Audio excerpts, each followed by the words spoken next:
Law का हम chapter चालू करेंगे आज। कंपनी लॉ का चालू करेंगे, छोटा सा चैप्टर एकदम 2 पेज का। इंट्रोडक्शन टू कंपनी बोल के है पहला ही चैप्टर। इसमें केवल कंपनी होता क्या है, उसका टाइप्स कितना है और बेसिक स्ट्रक्चर क्या है वो सब बताया हुआ है। 3 पेज का नोट्स है, 3 पेज भी नहीं, 2.5 पेज का नोट्स है टोटल में। तो देखो पहले हमको क्या लिखा है, points to remember for MCQ. इस कंपनीज एक्ट को बोला जाता है कंपनीज एक्ट 2013। पहले होता था कंपनीज एक्ट 1956, वो चेंज हो गया, अब आ गया companies act 2013। It extends to whole of India including Jammu and Kashmir. Jammu and Kashmir में भी एप्लीकेबल है। तुम लोगों के एमसीक्यू आएगा दिव्यम, तो तुम लोगों के अगर एमसीक्यू आना है तो तुमको ये पॉइंट्स इसी तरीके से पढ़ने पड़ेंगे ताकि तुम एमसीक्यू में जज कर सको। तो देखो यहाँ पे क्या बोला, it extends to whole of India including Jammu and Kashmir. अब देखो तुम्हारे एमसीक्यू के काम का बात यहाँ पर नेक्स्ट लाइन में आता है। It consist of 29 chapters, 470 sections and 7 schedules. तुमको चैप्टर नंबर याद नहीं रखने हैं, बट सेक्शन नंबर और शेड्यूल्स। शेड्यूल क्या होता है दिव्यम, ये जो अपने बैलेंस शीट का फॉर्मेट पढ़ते हैं, शेड्यूल 3 बोलते हैं ना अपने इसको, कंपनी बैलेंस शीट। तो ये शेड्यूल इन्हीं में बने हुए हैं कंपनीज एक्ट में। अलग अलग फॉर्मेट्स बने हुए हैं दिव्यम, फॉर्मेट्स। इन फॉर्मेट्स को यहाँ पे नाम दिया गया शेड्यूल्स। डिप्रिसिएशन का फॉर्मेट, डिप्रिसिएशन के रेट का टेबल, या फिर तुम्हारे कंपनीज एक्ट का बैलेंस शीट का फॉर्मेट, पीएल का फॉर्मेट, ये सब चीज़ यहाँ दिया हुआ है। तो टोटल 470 सेक्शंस हैं, 7 शेड्यूल्स हैं। ये एक इम्पॉर्टेंट बात है जो हम लोगों को याद रखना है। तो अब तक काम का बात क्या क्या आया, ये पूरा इंडिया में इम्प्लीमेंट होता है, जम्मू एंड कश्मीर इंक्लूडिंग, और 470 सेक्शंस है, 7 शेड्यूल्स है। In companies act 1956 there were 658 sections and 15 schedules. तो देखो पहले जो कंपनीज एक्ट 1956 था उसमें टोटल 658 सेक्शन थे और 15 शेड्यूल्स थे। तो 658 सेक्शन अब बन गए 470 सेक्शन और 15 शेड्यूल्स अब बन गए 7 शेड्यूल्स। ऐसा नहीं है कि सारा डिलीट ही हो गया, कुछ मर्ज हो गए, कंबाइंड हो गए, कुछ डिलीट हो गए, कुछ नए भी बने। तो कुल मिलाकर अब 470 सेक्शन। हाँ, कोई चीज में सर कुछ जो पुराना था उसमें चेंज करके नया कुछ कर दिया, इंक्लूड कर दिया, दो सेक्शन को जोड़ दिया तो एक बन गया वो, कुछ डिलीट कर दिए, कुछ नए लिख दिए। तो इस तरीके से कंपनीज एक्ट बदला। अब यहाँ पे काम का बात है वैसे, लेकिन ये इतना ज़्यादा काम का बात नहीं है। Point number 5, companies act 2013 was notified partially. इसको एक बार में इम्प्लीमेंट नहीं किया गया था, तोड़ तोड़ के इसके सेक्शंस को लाया गया था। तो देखो पहले 12 सितंबर 2013 को 55 सेक्शन इम्प्लीमेंट हुए और फिर 26/3/2014 को 168 और बाकी उसके बाद धीरे धीरे।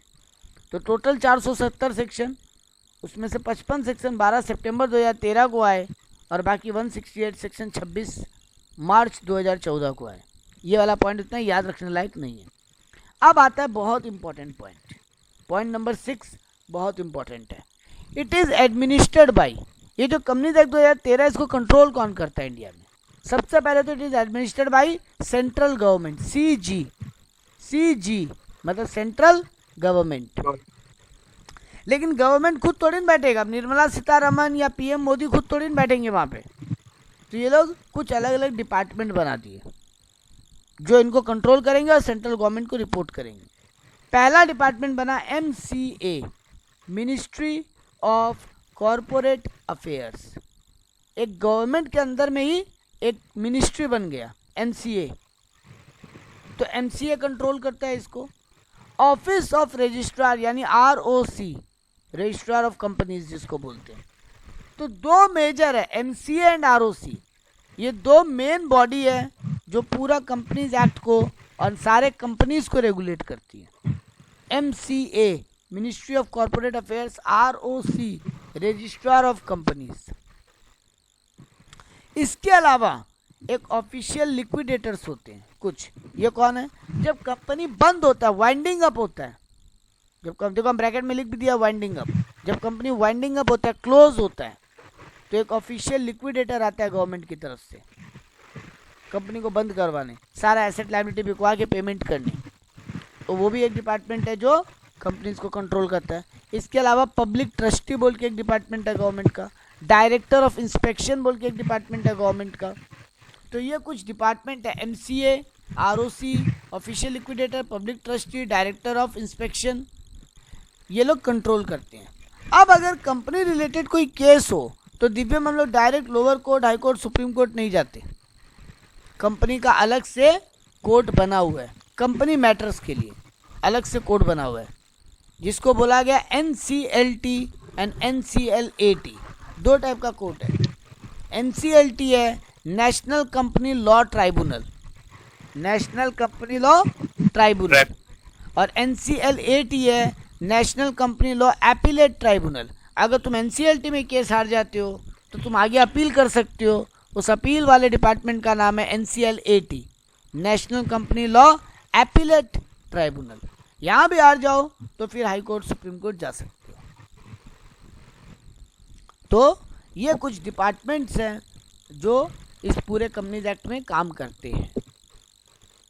MCA ministry of corporate affairs, ROC registrar of companies, official liquidator, public trustee, director of inspection, NCLT national company law tribunal, NCLAT national company law appellate tribunal. इसलिए हम देखो इन दोनों में स्टार मारे। अब कुछ लाइट इंपॉर्टेंट बातें हैं, लेकिन लाइट बातें ज़्यादा काम की नहीं है। कंपनीज का डेफिनेशन लिखा हुआ है सेक्शन 2 सब सेक्शन 20 में।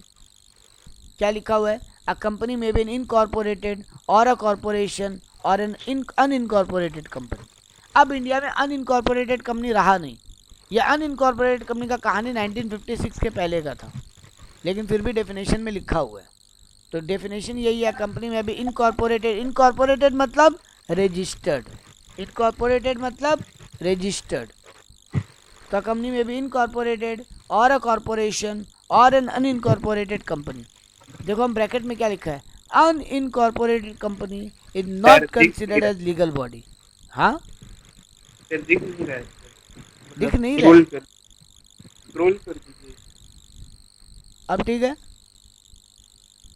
सर, पॉइंट नंबर 6 तक ही दिख रहा है। पॉइंट नंबर, अच्छा ऊपर करें, अब दिख रहा है पॉइंट नंबर 7। हाँ नहीं सर, वो वैसा ही है, दिख नहीं रहा। एक सेकंड होल्ड करो। हाँ देखो हम लोग क्या बोले, कंपनी का डेफिनेशन सेक्शन 2 सब सेक्शन 20 बोल रहा है अ कंपनी में भी इनकॉर्पोरेटेड, इनकॉर्पोरेटेड मतलब रजिस्टर्ड, और अ कॉर्पोरेशन मतलब जैसे म्यूनसिपलिटी वगैरह होता है वैसे, और इन अनइनकॉर्पोरेटेड। लेकिन अब इंडिया में अनइनकॉर्पोरेटेड कंपनी लीगल बॉडी नहीं है, इसीलिए देखो ब्रैकेट में लिख दिया है unincorporated company is not considered as legal body. ठीक है। नंबर 8 पॉइंट बोल रहा है कैरेक्टरिस्टिक्स या फीचर्स ऑफ कंपनी। ये नॉर्मल है। कंपनी इंडिपेंडेंट बॉडी होता है, कंपनी लिमिटेड लाइबिलिटी होता है कंपनी में, कंपनी में परपीचुअल सक्सेशन होता है, मतलब तुम मेंबर हो, कल तुम नहीं रहोगे कोई और मेंबर हो जाएगा। पार्टनरशिप की तरह नहीं कि पार्टनर गया तो कंपनी गया। परपीचुअल सक्सेशन मतलब company keep on continuing, member may come and member may go, but company remains forever. कल को अंबानी भी नहीं रहेगा तो भी रिलायंस रहेगा। अंबानी की बात तो सर रिलायंस का शेयर है ना। हाँ, तो अंबानी नहीं रहेगा तो शेयर किसी और के पास जाएगा। वही सर, जिसके पास मोर देन 50% शेयर होगा चेयरमैन बन जाएगा। हाँ, तो यहाँ पर बोला गया परपीचुअल सक्सेशन होता है कंपनी में। सेपरेट प्रॉपर्टी, कोई भी प्रॉपर्टी खरीदोगे, लैंड, बिल्डिंग, कुछ भी, सब कंपनी के नाम से खरीदा जाएगा, तो उस पर ओनरशिप भी कंपनी का होगा। Share transferability, private limited company में अलाउड नहीं है, लेकिन पब्लिक लिमिटेड कंपनी में तुम किसी को भी शेयर बेच के जा सकते हो, शेयर इजीली ट्रांसफरेबल है। कॉमन सील, कंपनी का अलग से लीगल ठप्पा होता है। And separate legal entity, in the eyes of law company का एक सेपरेट आइडेंटिटी होता है। तुम मुकेश अंबानी पे केस नहीं करोगे, तुम रिलायंस लिमिटेड पे केस करोगे, और मुकेश अंबानी किसी पे केस नहीं करेगा, रिलायंस लिमिटेड केस करेगा। तो सेपरेट लीगल एंटिटी है। अब आता है इस चैप्टर का one of the very very important question, जिसका नाम है lifting of corporate wealth, VEIL, point number 9। तेरा ब्रैकेट में क्या लिख रखे हैं? राजा सन गोज ऑन, मतलब राजा का बेटा राजा बन जाएगा, मतलब अगला होल्डर जो जिसके पास शेयर है उसका लीगल नॉमिनी अगला शेयर होल्डर बन जाएगा। वो कोई लिख दिया होगा, हम नहीं लिखा होगा। तो किसी के पास मेरा नोट्स गया है वो लिख दिया। ठीक है चलो, अब देखो हम लोग लास्ट फीचर अभी अभी क्या पढ़े दिव्यम, सेपरेट लीगल एंटिटी। मतलब कानून बोलता है कि रिलायंस और मुकेश अंबानी दो अलग अलग चीज़ है। कानून की नज़र में मुकेश अंबानी और रिलायंस लिमिटेड दो अलग एंटिटी है। यानी कल को रिलायंस कोई पैसा न चुका पाए, क्या तुम मुकेश अंबानी का गला पकड़ सकते हो? हाँ सर, पकड़ सकते। नहीं पकड़ सकते। सेपरेट लीगल एंटिटी है। रिलायंस नहीं चुका पाया, रिलायंस बर्बाद होकर बंद हो जाएगा। मुकेश अंबानी प्राइवेटली कोई भी लाइबिलिटी नहीं होगा, लिमिटेड लाइबिलिटी है मुकेश अंबानी का। जितना रुपया का शेयर होल्ड करके रखा हाँ है, सर, उतना ही, वही सर, इतना है। मान लो सर 51% लाइबल हो जाएगा। तो उतना उतना रुपया तो वो ऑलरेडी दे के भी रखा है कंपनी को, बस उसका वो रुपया डूब जाएगा। वो पर्सनली 51% अपनी जेब से और क्यों देगा? नहीं सर, जितना वो कमाया है उससे उतना तो भरी। नहीं नहीं नहीं, बिल्कुल नहीं, बिल्कुल नहीं। जो कमाया है वो उसका पैसा के अगेंस्ट में कमाई है, उसका कमाई उसका पर्सनल आइटम हो गया। मतलब सीधा बात है, रिलायंस लिमिटेड से अगर तुम कुछ पैसा पाते हो और रिलायंस लिमिटेड नहीं चुका पा रहा है, अगर मुकेश अंबानी कोई फ्रॉड नहीं किया हो, फ्रॉड वाला केस अलग होता है, हम लोग पढ़ेंगे अभी कब कब मुकेश अंबानी और रिलायंस एक हो जाएगा, ये भी पढ़ेंगे अभी हम लोग। लेकिन जनरल सिचुएशन में हम लोग को क्या बोला जा रहा है कि मुकेश अंबानी और रिलायंस लिमिटेड एक नहीं है। तुम मुकेश अंबानी का गला नहीं पकड़ सकते अगर रिलायंस लिमिटेड तुम्हारा पैसा नहीं चुका पा रहे। ठीक है, ये जो डिफरेंस है दोनों में दिव्यम, इसको बोला गया पर्दा, वेल, VEIL। अंबानी और रिलायंस के बीच में पर्देदारी है दोनों को सेपरेट करने के लिए। ओनरशिप एंड कंट्रोल दोनों सेपरेट है, ठीक है। लेकिन कुछ सिचुएशन में ये कॉरपोरेट वेल जो है, ये पर्दा जो है, इसको हटाया जा सकता है। तो लीगल रूल क्या बोलता है कि अंबानी और रिलायंस अलग अलग है, owner and company are two separate entity. But कुछ केसेस में ये कॉरपोरेट वेल, ये जो कंपनी का पर्दा है, इसको लिफ्ट किया जा सकता है। इसीलिए हम इसका मीनिंग में क्या लिखा, looking behind company as a legal person. हम कंपनी को लीगल पर्सन देखने के अलावा भी हमको और देखना पड़ेगा। Disregarding the corporate entity and paying regard to the reality.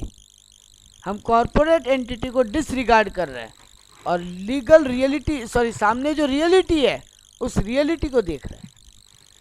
ऐसा कब कब हो सकता है, मतलब कब कब ओनर एंड कंपनी को सेपरेट लीगल एंटिटी नहीं माना जाएगा, ऐसा कब कब होगा। नंबर 1 केस, देखो यहाँ पे केसेस दिखाई दे रहे हैं दिव्यम। हाँ ये सर दिखाई दे रहा है। हाँ, तो देखो पहला केस है ट्रेडिंग विथ एनिमी। अगर तुम्हारा कंट्री किसी कंट्री के साथ वॉर सिचुएशन में है, उस समय तुम उस कंट्री के लोगों से डील करते हो, तो ये नहीं बोल सकते कंपनी डील किया, हम थोड़ी नहीं किया। उस केस में कंपनी और उसका ओनर सेम माना जाएगा। Concerning the law of taxes, तुम टैक्स का चोरी करते हुए पकड़े गए, तुम्हारी कंपनी मतलब, तब तुम ये नहीं बोल सकते कि कंपनी टैक्स चुराया, हम थोड़ी नहीं। उस समय separate legal entity concept side हो जाएगा। Forming subsidiaries to act as their agent, तुम सब्सिडियरी कंपनी बनाया, होल्डिंग कंपनी सब्सिडियरी कंपनी का मालिक है एक तरीके से दिव्यम। क्या sir? Holding company subsidiary company का मालिक है एक तरीके से, हाँ सर। लेकिन दोनों अलग अलग इंसान माना जाएगा। अगर रिलायंस टाटा का शेयर खरीद लेता है मोर देन 50%, तो रिलायंस फिर भी अलग एक कंपनी होगा, टाटा फिर भी अलग एक कंपनी होगा, हाँ सर। दोनों में सेपरेट एंटिटी माना जाएगा। हाँ सर। लेकिन तुम किसी को अपना सब्सिडियरी बनाया है सिर्फ एजेंट का काम करने के लिए, उस कंपनी का और कोई काम ही नहीं है, वो सिर्फ तुम्हारा एजेंट की तरह काम करता है, तुम्हारा माल बिकवाना, तुम्हारा माल खरीद के लाना। उस केस में होल्डिंग सब्सिडियरी को हम दो अलग अलग एंटिटी नहीं मानेंगे, हम एक एंटिटी मानेंगे, ठीक है। हाँ सर।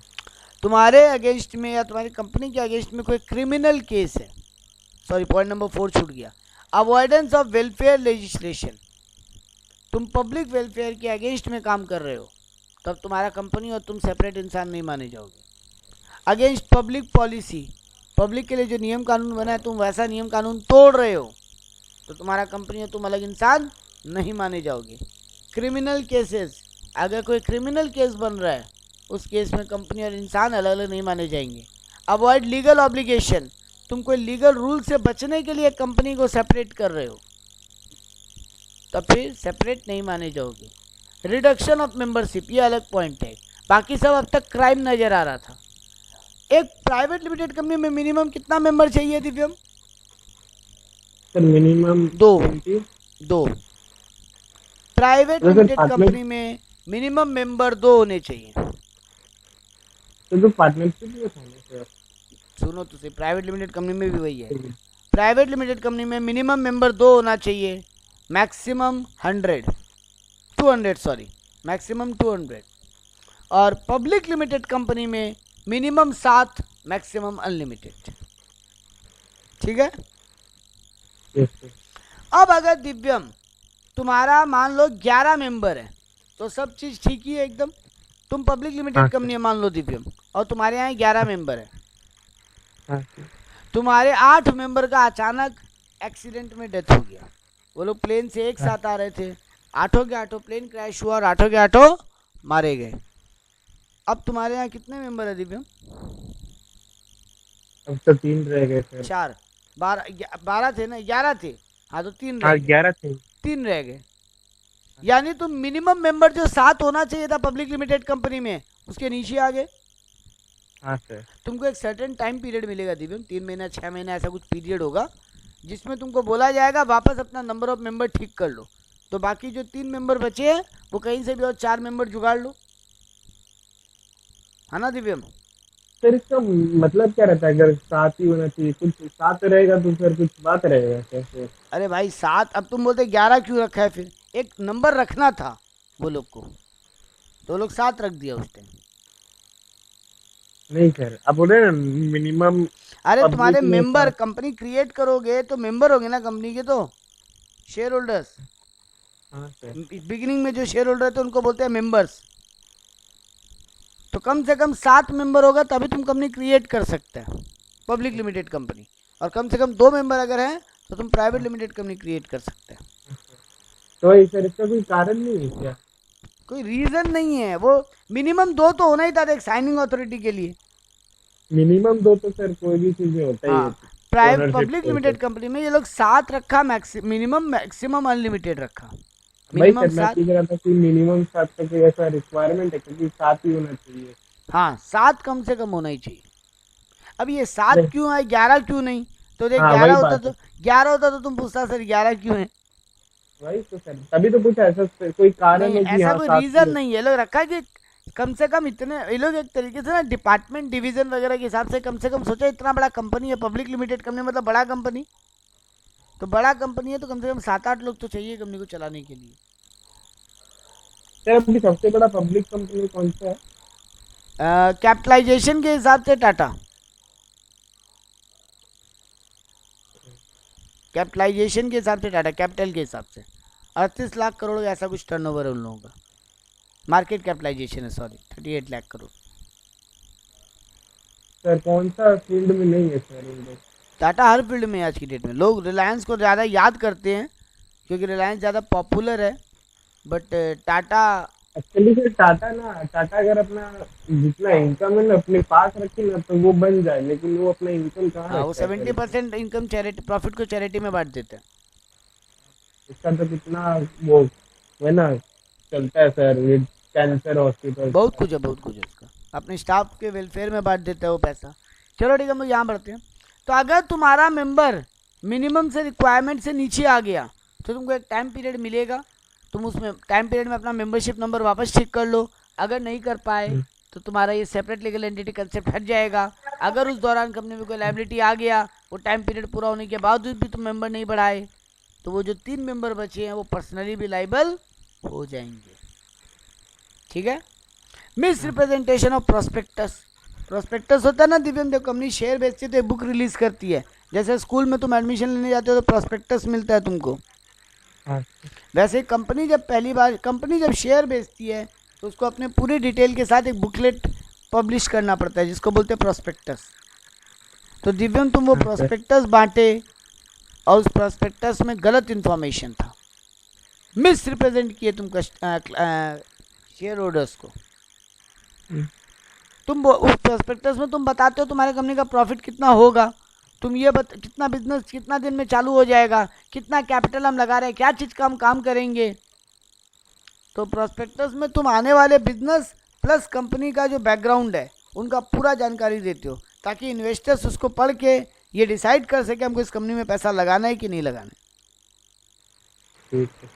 तो वो प्रोस्पेक्टस में अगर तुम मिस रिप्रेजेंटेशन देते हो, मिस डिस्क्रिप्शन देते हो, तो तुमको लाइबल होना पड़ेगा। तब तुम ये नहीं बोल सकते तो प्रोस्पेक्टस से कंपनी का था, हम क्या करें, नहीं, तब ये सेपरेट लीगल एंटिटी कंसेप्ट हट जाएगा। Fail to return application money. Divyam तुम एप्लीकेशन मनी लिए पब्लिक से और उसको रिटर्न करने में फेल हो रहे हो। मान लो तुम्हारा शेयर सब्सक्रिप्शन 90% से कम हुआ, तो याद है रिफंड करना पड़ता है पैसा, वो तुम नहीं कर पाए टाइमली, तो तुम्हारा सेपरेट लीगल एंटिटी कंसेप्ट हट जाएगा। Miss description of name. तुम जानबूझ के ओयो होटल है ना, तुम ओयो हो करने का एक नया नाम निकाले, ओयो हो, तो एक तरीके से तुम मिसगाइड करना चाहते हो, ऐसा नाम यूज़ करो जो ऑलरेडी पब्लिक डोमेन में है, तो तुम अपने नाम को मिस डिस्क्राइब कर रहे हो, तो उस केस में भी सेपरेट लीगल एंटिटी हट जाएगा। Liable of ultra vires. ये अल्ट्रा वायरस वर्ड बहुत इंपॉर्टेंट है लॉ में। अल्ट्रा वायरस वर्ड का मतलब होता है बियॉन्ड द पावर। कंपनी को पावर कौन देता है? Memorandum of association. याद है, दो रूल बुक होता था, article of association and memorandum of association. तो ये मेमोरेंडम ऑफ एसोसिएशन जो है ना दिव्यम, इस पढ़ेंगे भी अपने आने वाले कुछ चैप्टर में इसको डिटेल में। तो ये जो मेमोरेंडम ऑफ एसोसिएशन है दिव्यम, इसमें जो रूल लिख दिए गए हैं तुम्हारे कंपनी के लिए, तुमको उनके बियॉन्ड तुम नहीं जा सकते, तुम उनको ब्रीच नहीं कर सकते। So ultra vires means going beyond the power. तुमको मेमोरेंडम पावर दिया एज ए कंपनी, तो तुमको जो जो पावर मिला तुम उस पावर के बियॉन्ड नहीं जा सकते। अगर चले गए, मान लो मेमोरेंडम में लिखा है तुम स्टील का बिजनेस करोगे और तुम करना चालू कर दिया रबड़ का बिजनेस विदाउट मेमोरेंडम को अमेंडमेंट करवाए, तो तुम बियॉन्ड द पावर गए, तो तुम्हारे कंपनी के ऊपर फाइन पेनल्टी लग जाएगा, तुम्हारा सेपरेट लीगल एंटिटी कंसेप्ट हट जाएगा। अगर किसी को कोई नुकसान हुआ तो तुम पर्सनली भी लायबल हो जाओगे चुकाने के लिए। फ्रॉड कंडक्ट, तुम फ्रॉड बिजनेस कर रहे हो, इलीगल काम कर रहे हो, मोनोपोली क्रिएट करने का कोशिश कर रहे हो, सब छोटा कंपनी को हटा के अपने अकेले का राज चलाना चाहते हो, ताकि पूरा उस प्रोडक्ट का कंट्रोल तुम्हारे हाथ में आ जाए। तुम्हारा इंटेंशन गलत है मोनोपोली क्रिएट करने का, तो तुम्हारा सेपरेट लीगल एंटिटी कंसेप्ट हट जाएगा, तुम पर्सनली भी लायबल हो जाओगे। तो ये है lifting of corporate wealth. Clear है?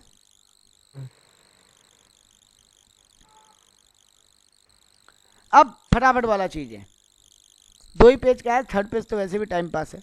काइंड्स ऑफ कंपनी, कितने टाइप का कंपनी होता है? तो on the basis of incorporation, मतलब रजिस्ट्रेशन के हिसाब से 2 टाइप का कंपनी होता है, स्टैट्यूटरी कंपनी और रजिस्टर्ड कंपनी। स्टैट्यूटरी कंपनी जानना जरूरी है, जो स्टैट्यूटरी कंपनी नहीं है बाकी तो सब रजिस्टर्ड है ही। तो स्टैट्यूटरी कंपनी क्या है? क्रिएटेड बाय स्पेशल एक्ट, जैसे RBI, LIC, IFC, UTI, railway, इनके ऊपर कंपनीज एक्ट अप्लाई नहीं होता, इनका सेपरेट अपना लॉ है, इनके ऊपर वो लॉ अप्लाई होते हैं। तो इनको बोला गया स्टैट्यूटरी कंपनी, यानी एक तरीके से लीगल कंपनी, लॉ कंपनी। मतलब गवर्नमेंट इनको फ्रेम क्यों किया है? गवर्नमेंट LIC क्यों बनाया है? ताकि वो लाइफ इंश्योरेंस सेक्टर को कंट्रोल कर सके। गवर्नमेंट RBI क्यों बनाया? ताकि वो बैंकिंग सेक्टर को कंट्रोल कर सके। गवर्नमेंट रेलवे बनाया, यानी ये स्पेशल एक्ट कंपनीज है जिनको कहा जाता है स्टैट्यूटरी कंपनी। इनके अलावा as per incorporation, on the basis of incorporation, on the basis of registration, बाकी सब कंपनी को कहा गया रजिस्टर्ड कंपनी। क्लियर है? Yes sir. अगला heading on the basis of liability. तो नंबर है limited liability, limited by share. तुम जितने कंपनी का शेयर खरीद, जितना रुपया का शेयर खरीदे हो, तुम्हारा उतना ही रुपया डूब सकता है। तुम्हारा कुछ कॉल मनी बाकी है तो वही मंगवाया जा सकता है, उसके अलावा तुमसे एक्स्ट्रा पैसा नहीं मंगवाया जाएगा। अगर तुम्हारा company limited by share issue की है, मेमोरेंडम में ये लिखा हुआ है तो तुम्हारा कंपनी लिमिटेड बाय शेयर है। कंपनी लिमिटेड बाय गारंटी, दिव्यम कभी कभी क्या होता है, तुम लिमिटेड बाय शेयर नहीं है, तुम लिमिटेड बाय गारंटी है, तुम्हारे मेमोरेंडम में लिखा हुआ है। इसका मतलब क्या है? इसका मतलब है दिव्यम कि तुम 10 रुपये का शेयर खरीदा है, लेकिन तुम गारंटी ले रहे हैं कि 12 रुपये तक का लॉस हुआ तो हम देंगे। हाँ, तुमको इसके कारण एक्स्ट्रा प्रॉफिट भी मिलेगा, तुम्हारा ज़्यादा कंट्रोल होगा, तुम्हारा ज़्यादा वोटिंग वगैरह में पावर होगा, लेकिन तुम गारंटी ले रहा है कि जितना रुपया डूबेगा हम 12 रुपये तक का जिम्मेदारी लेते हैं, भले ही हम 10 रुपये का शेयर खरीदें, तो हम 2 रुपये एक्स्ट्रा का भी गारंटी दे रहे हैं। इसको बोलते हैं लिमिटेड बाय गारंटी। और तीसरा होता है अनलिमिटेड लायबिलिटी। अगर तुम्हारे मेमोरेंडम में लिखा हुआ है, बहुत रेयर कंपनी है इंडिया में जो अनलिमिटेड लायबिलिटी का शेयर इशू करता है, अगर तुम्हारे मेमोरेंडम में लिखा हुआ है कि तुम्हारा कंपनी अनलिमिटेड लायबिलिटी वाला कंपनी है, तो अगर कोई दिन कंपनी डूबा तो जितना एक्स्ट्रा नुकसान हुआ है, जिन लोग के पास वो शेयर है अनलिमिटेड वाला, वो लोग को अपनी जेब से भी नुकसान का भरपाई करके देना पड़ेगा।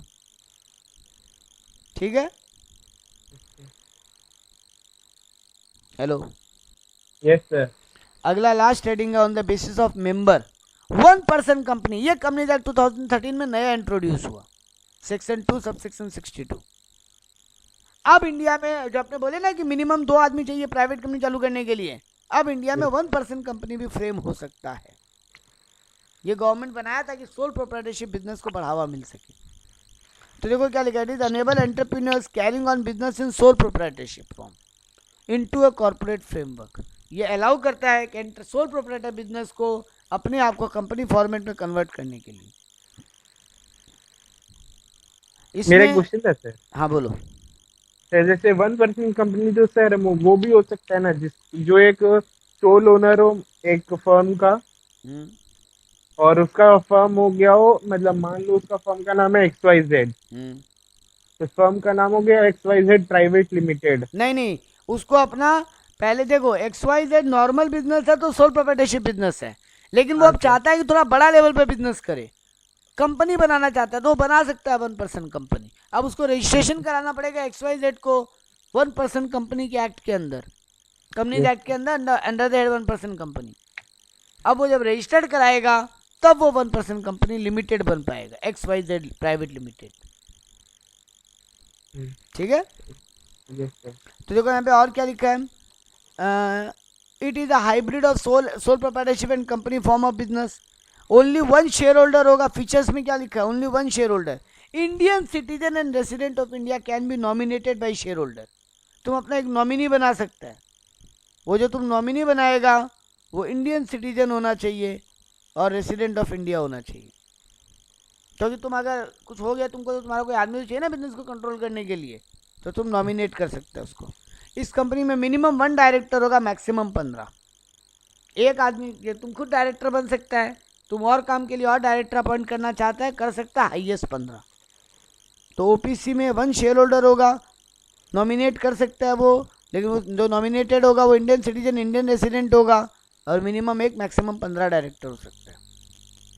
नेक्स्ट आया private company, restriction of right to transfer the share. Private company में सबसे इंपॉर्टेंट बात यही है कि अगर तुम्हारे पास शेयर है, तुम अपने फैमिली मेम्बर को तो दे सकते हो, आउटसाइडर को वो शेयर ट्रांसफ़र नहीं कर सकते। अगर तुमको शेयर ट्रांसफरेबिलिटी लाना है तो अपने आप को पब्लिक लिमिटेड कंपनी बनाओ। तो प्राइवेट लिमिटेड कंपनी पे रिस्ट्रिक्शन है कि वो शेयर किसी और को ट्रांसफ़र करके नहीं जा सकता। प्राइवेट कंपनी में मिनिमम 2 मैक्सिमम 200 मेंबर होना चाहिए। Prohibition on invitation public to secure share, तुम पब्लिक को बाहर से शेयर खरीदने नहीं बुला सकता। Must add private limited to their name, तुमको अपने नाम के आगे प्राइवेट लिमिटेड लगाना पड़ेगा, और तुम्हारे यहाँ कम से कम 2 डायरेक्टर होने ही चाहिए। अब तो सर एक हो गया ना 1%। नहीं, 1% कंपनी है तब, तुम 1% कंपनी नहीं, तुम नॉर्मल प्राइवेट लिमिटेड बना रहे तो अभी भी 2 डायरेक्टर होना पड़ेगा। हाँ। थर्ड कैटेगरी ऑफ कंपनी है पब्लिक लिमिटेड कंपनी, जिस डेफिनेशन क्या बोला गया सेक्शन 2 सबसेक्शन 71 में। प्राइवेट कंपनी का सेक्शन है section 2 subsection 68, public limited company का सेक्शन है सेक्शन 2 सबसेक्शन 71। डेफिनेशन बड़ा सिंपल लिखा गया, public limited company is that company which is not a private company. जो प्राइवेट नहीं है वो पब्लिक लिमिटेड है। पब्लिक लिमिटेड कंपनी में और क्या क्राइटेरिया है, पहले ना दिव्यम 5 लाख का मिनिमम कैपिटल लगता था, वो हट गया है। अब बोला एज पर प्रेस्क्राइब्ड। पहले प्राइवेट लिमिटेड कंपनी में दिव्यम 1 लाख मिनिमम कैपिटल था और पब्लिक लिमिटेड में मैक्सिमम मिनिमम 5 लाख। अब ये दोनों अमाउंट हटा लिया गया और लिख दिया गया as per prescribed. Minimum member 7, maximum unlimited. Share transfer and public subscription is permitted. तुम शेयर किसी को भी ट्रांसफर किया जा सकता है, पब्लिक शेयर खरीद सकता है तुम्हारी कंपनी का। Must add limited to its name. अपने नाम के आगे लिमिटेड लगाना जरूरी है। तो प्राइवेट कंपनी को प्राइवेट लिमिटेड लिखना जरूरी है, इनको सिर्फ लिमिटेड लिखने से भी काम चलेगा। Holding statutory meeting is compulsory. ये स्टैट्यूटरी मीटिंग क्या होता है ये सुन लो। कंपनी बनने के 1 महीना बाद और 6 महीने के अंदर अंदर, कंपनी बनने के 1 महीना बाद और 6 महीने के अंदर अंदर तुमको एक मीटिंग बुलाना पड़ता है, जिसमें शेयर होल्डर को बताना पड़ता है कि कंपनी फॉर्मेशन का पूरा काम सही ढंग से हो गया। इस मीटिंग को बोलते हैं स्टैट्यूटरी मीटिंग। ये प्राइवेट लिमिटेड को कंपलसरी नहीं है, लेकिन पब्लिक लिमिटेड को ये कंपलसरी है। ठीक है, ठीक है सर। एटलीस्ट 3 डायरेक्टर होने चाहिए तुम्हारे यहाँ। Minimum quorum is 5। कोरम का मतलब हो गया मीटिंग जब भी बुलाओगे कम से कम 5 मेंबर प्रेजेंट होंगे तभी मीटिंग वैलिड होगा। 5 से कम मेंबर मीटिंग में आएंगे, अटेंडेंस अगर 5 से कम होगा तो मीटिंग वैलिड नहीं होगा। वही प्राइवेट लिमिटेड में कोरम 2 होता है। देखो हम लिख दिया instead of 2 in private company. यहाँ पे 5 चाहिए, प्राइवेट की तरह 2 से काम नहीं होगा। Managerial remuneration can not exceed 11% of net profit. तुम्हारे कंपनी जितना नेट प्रॉफिट कमा रहा है उसका 11% से ज्यादा तुम मैनेजर्स को रेमुनरेशन नहीं दे सकते। ऐसा कोई रेस्ट्रिक्शन थोड़ा सा ऊपर करिएगा, दिख नहीं रहा। अभी ठीक है, अब कौन ठीक सा है। लाइन में सी है सर? हम सी नंबर पॉइंट पढ़ रहे हैं, public company. Public company sir कौन सा पॉइंट नंबर है? पॉइंट देखो, पॉइंट नंबर हम पढ़ रहे हैं 6, 7। 7 से 7 नहीं दिख रहा। 7 नहीं दिख रहे हैं, बहुत नीचे है सर, एकदम अब आधा दिख नहीं भाई हम पूरा ऊपर ला दिया। तुम्हारा वहाँ प्रॉब्लम हो रहा है वो रिफ्रेशिंग का। हम एकदम ऊपर ला दिया उसको। तो देखो पॉइंट नंबर कहाँ तक तुमको दिखाई दिया था पहले ठीक से? सर पॉइंट नंबर 5 दिखाई दिया था। 3, 4 5 ठीक था, मतलब 5 में बोला था नाम के आगे लिमिटेड लगाना है। हाँ 7 में बोला था एक स्टैट्यूटरी मीटिंग तुमको कंपलसरी है। 6 में सॉरी 7 में बोला एटलीस्ट 3 डायरेक्टर होना चाहिए। 8 में बोला मिनिमम कोरम इज 5, मतलब तुम्हारे यहाँ कम से कम 5 मेंबर मीटिंग में प्रेजेंट होने चाहिए तभी मीटिंग वैलिड होगा। 5 से कम प्रेजेंट होंगे तो मीटिंग वैलिड नहीं होगा। Instead of 2 in private limited, लेकिन प्राइवेट लिमिटेड कंपनी में 2 जन के कोरम हो जाएगा। 2 जन प्रेजेंट होंगे तो भी कोरम हो जाएगा। पॉइंट नंबर 9 बोला managerial remuneration can not exceed 11% of net profit. तुम्हारे कंपनी का जो भी नेट प्रॉफिट होगा 11% से ज़्यादा तुम रेमुनरेशन नहीं दे सकते। ऐसा कोई रेस्ट्रिक्शन प्राइवेट कंपनी में नहीं था। हम यहाँ लिखा है minimum paid up capital is 5 lakh, but actually में अब वो वैलिड नहीं है। अब यहाँ पे बोल दिया एज पर प्रिस्क्राइब्ड। ठीक है, हेलो यस सर। हाँ, अब आता है स्मॉल कंपनी। स्मॉल कंपनी क्या होता है ये बहुत इंपॉर्टेंट है और यही मोटा मोटी लास्ट है, इसके बाद तो हार्डली 2-3 लाइन का बात है। स्मॉल कंपनी सेक्शन 2 सबसेक्शन 85 में बोला गया a company other than public company. किसको बोला जाएगा इंडिया में स्मॉल कंपनी? जिसका paid up capital not exceeding 50 lakh rupees और कुछ कुछ के लिए 5 करोड़ का लिमिट, और जिनका टर्नओवर नॉट एक्सीडिंग 2 करोड़ और कुछ कुछ के लिए 20 करोड़। तो मेनली जिन कंपनी का पेड अप कैपिटल 50 करोड़ से कम है और टर्नओवर 2 करोड़ से कम है, सॉरी 50 लाख से कम है, पेड अप कैपिटल 50 लाख से कम है और टर्नओवर 2 करोड़ से कम है, उनको बोला गया स्मॉल कंपनी। और कुछ कंपनी के लिए रेस्ट्रिक्शन 5 करोड़ और 20 लाख तक का भी, 20 करोड़ तक का भी है। 5 crore paid up capital, 20 crore turnover, कुछ कुछ कंपनी के लिए ये भी अलाउड है। इतना दूर तक का लिमिट को स्मॉल कंपनी बोला गया इंडिया में। सर 20 करोड़ होगा तो कंपनी तो बढ़िया ही होगा। नहीं, 20 करोड़ इंडिया में बहुत छोटा मोटा अमाउंट है। टर्नओवर 20 करोड़ यार, सेल 20 करोड़। अच्छा, सेल 20 करोड़ तो बहुत होता है। हाँ, तो वहां तक का स्मॉल कंपनी है, लेकिन ये सबके लिए नहीं है। मैक्सिमम कंपनीज के लिए 2 करोड़ का लिमिट है।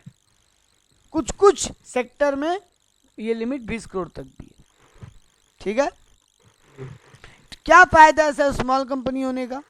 देखो जनरली ना, अगर तुम नॉर्मल पब्लिक लिमिटेड कंपनी है या प्राइवेट लिमिटेड कंपनी है, तुमको साल में 4 बोर्ड मीटिंग दिखाना ही पड़ेगा।